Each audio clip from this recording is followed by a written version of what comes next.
started the intercooler piping. Got the intercooler mounted up. It's not the best solution right now, but it's gonna work. And just trying to figure out some things up here. Got that ground moved out of the way a little bit. Trying to get the one pipe from there to down here. But we're getting there. There's like no leaks or anything, so we're good.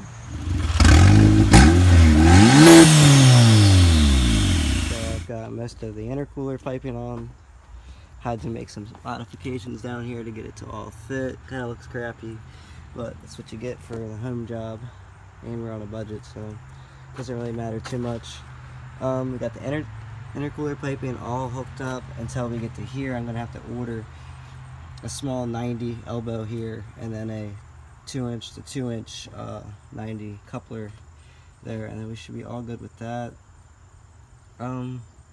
Also, I can't get the little springs on the little turbo blanket, so I'm gonna have to try figuring that out. She does run, as you heard in the last clips.